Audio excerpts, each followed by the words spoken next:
Hei, olen Anu. Tämä on Filtrit. Ja tänään puhutaan pullan historiasta.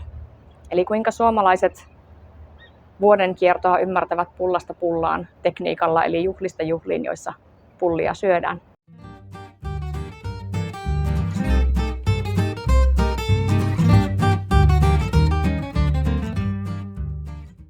No, miten pullasta tuli Suomen kansallisherkku, eli mitä tässä on taustalla, mitä tavallaan kuuluu sinne pullan historiaan? Ja onko pulla niin ainutlaatuinen tuote kuin Suomessa ehkä usein ajatellaan?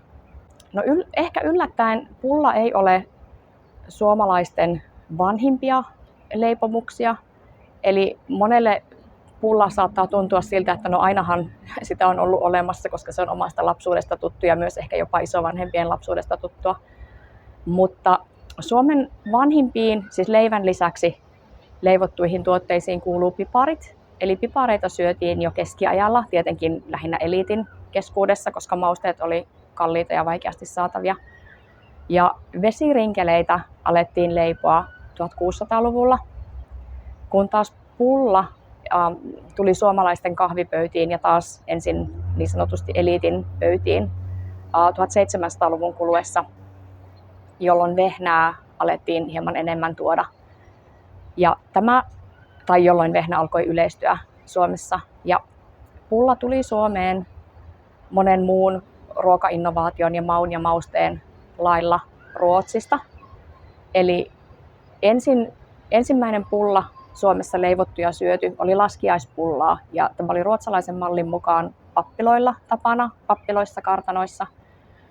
Ja tämä alkupulla ei ollut meidän tuntema laskiaispulla, vaan korintilla maustettua ja aika tämmöistä makeuttamatonta, ja se syötiin lämpimän maidon kera, eli lautaselle liotettiin pullamössöksi, ja tämä on ehkä tapa, jonka monet vanhemmat sukupolvet edelleen tuntee. Ruotsiin puolestaan pulla oli saapunut Keski-Euroopasta, eli esimerkiksi Saksasta, eli tätä tämmöistä vehnäleipomista oli jo paljonkin olemassa Keski-Euroopassa, josta se sitten eteni vaan sinne Pohjolan perukoille.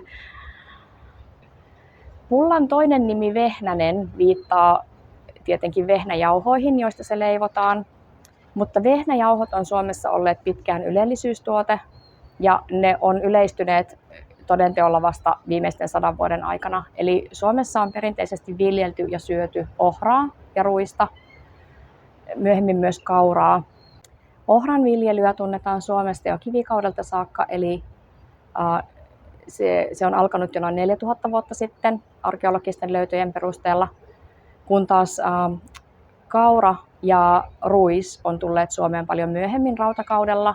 Eli noin 500 vuotta ennen ajanlaskun alkua on ilmeisesti aloitettu rukiin viljely, ja siitä parisataa vuotta myöhemmin alkoi kaura ilmestyä Suomeen. Ja kauraa alun perin viljeltiin pelkästään eläinten rehuksi, eli tämä nykyinen kaurabuumi Suomessa on todella uusi ilmiö niin kuin historiallisesti ajatellen.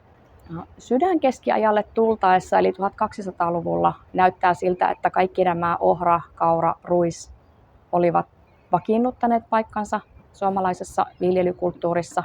Tosin viljelyä harjoitettiin vain Etelä-Suomessa ja pääsääntöisesti tai lähes pelkästään kaskeamalla. Ja kaskeaminen kiellettiin 1800-luvun lopulla, koska alettiin pelkäämään puupulaa metsien häviämisen vuoksi. Puuta tarvittiin myös moneen muuhun tarkoitukseen, tietenkin lämmitykseen, teollisuuteen, raaka-aineeksi. Ja tämän kaskeamiskiellon jälkeen ja monien muiden tämmöisten edistysaskeleiden myötä, niin myös vehnä sitten lopulta alkoi yleistyä Suomessa 1900-luvun alulla. Vehnä on sikäli kinkkinen kasvi, että se ohraan ja kauraan ja rukiiseen verrattuna se vaatii pidemmän kasvukauden ja myös usein edistyneempiä viljelytekniikoita, että saadaan kunnon sato. Eli Suomessa vehnä on ollut ylellisyystuote, ja vasta noin 100 vuotta se on ollut niin sanotusti kotivaraa, eli maatiloilla on voitu sitä niin kuin normimmin viljellä. Ja näinpä myöskään pulla ei ole ollut kaikkien saatavilla, vaan se on ollut eliitin tämmöinen erikoisherkku.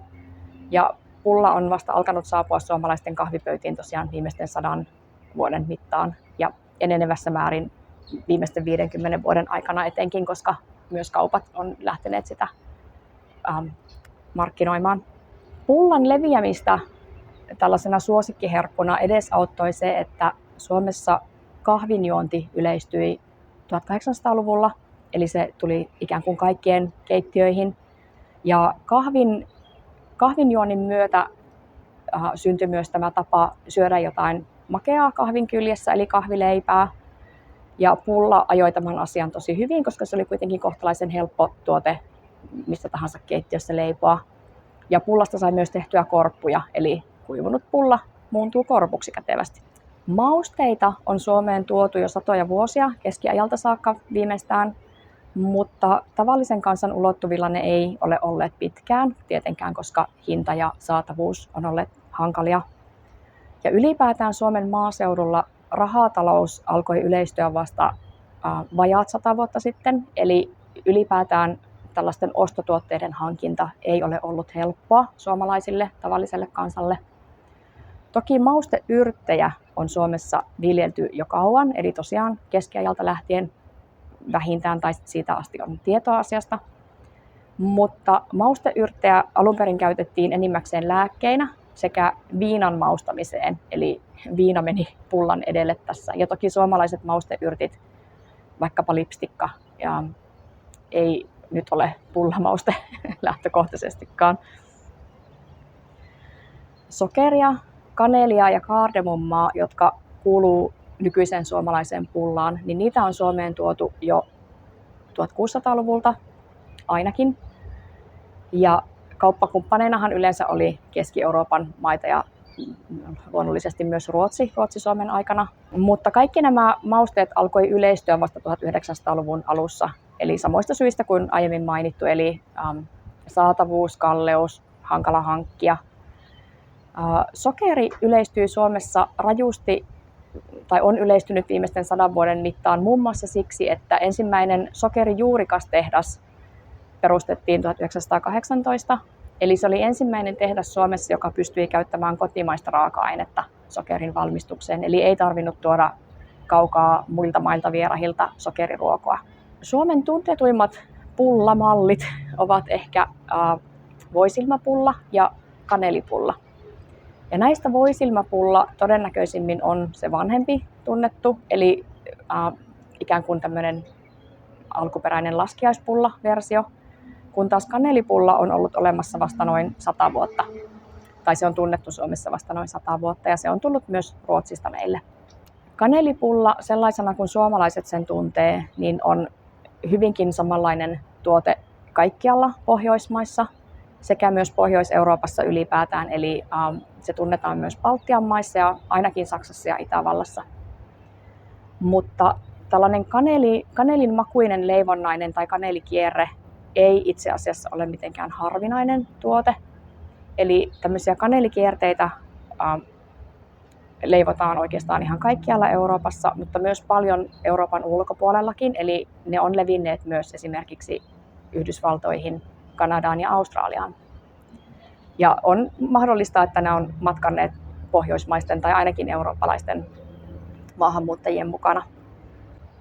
Mutta suomalaisesta pullasta poiketen nämä maailmalla tavattavat pullat usein on tehty rasvasemmasta taikinasta, eli ne voi olla öljysempiä tai voipitoisempia tai tämmöisiä lehtitaikinamaisempia. Eli suomalainen pulla on enemmän sellaista sämpylämäistä leipää verrattuna näihin muihin kanelikierteisiin. Ja yleensä ne maailman pullat on tällaisia päältä avoimia spiraaleja, eli siis samantyyppisiä kuin mitä Suomessa pannaan Boston kakkuun, mutta paljon suurempia vaan.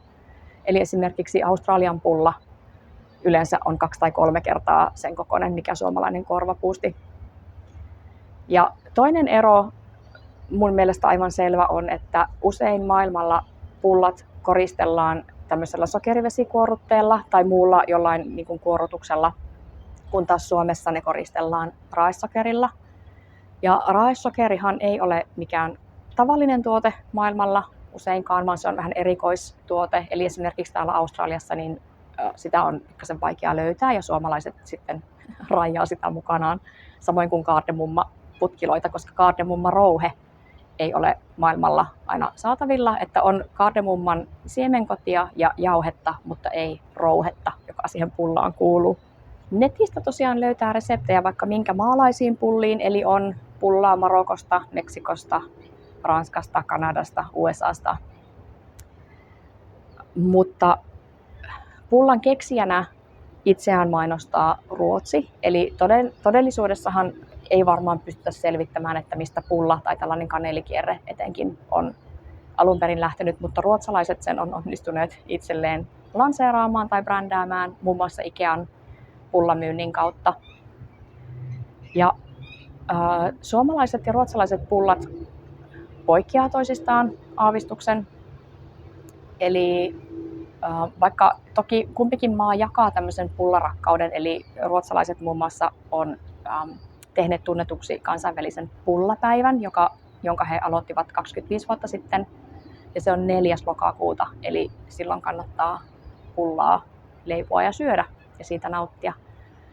Mutta tosiaan suomalaisten ja ruotsalaisten pullan leivonnassa ja pullatavoissa on pieniä eroja. Eli Ruotsissa esimerkiksi tunnetaan tämmöinen jouluperinne lussekatten, eli se on lusianpäivän pulla, joka on sahramin makuinen rusinapulla, sellainen S-muotoinen. Ja Suomessa taas on omaperäinen Dallas-pulla, eli tällainen vaniljarahkapulla, joka on Fazerin leipomon kehittämä. Muita eroja on laskiaispullissa, eli tämä alkupulla, laskiaispulla, on Ruotsissa muokkautunut mantelimassa ja kermavaahtotäytteiseksi, kun taas Suomessa suositaan vadelmahilloa ja kermavaahtoa, vaikka myös mantelimassaakin on saatavilla. Mutta Suomessa ylipäätään mantelimassan suosio on yllättävän pientä verrattuna Ruotsiin, eli marsipaani ei ole Suomessa oikein koskaan lyönyt läpi. Ja toisaalta taas sitten Suomessa suositaan just tällaisia rahkatäytteisiä leivonnaisia, eli muualla maailmassa juustokakut ajaa niiden virkaa, eli tuorejuustosta leivotut tuotteet.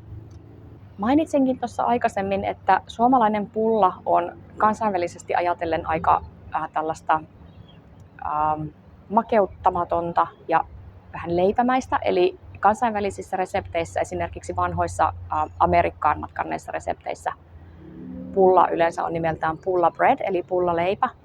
Ja samoin myös täällä Australiassa tuntemani australialaiset, jotka on maistaneet pullaa, niin usein kuvailee sitä vähän sämpylämäiseksi. Eli se on tosiaankin kahvileipää nimensä mukaisesti. Eli nyt tämän kunniaksi kaikki pullakahveille, koska Suomi on mainittu.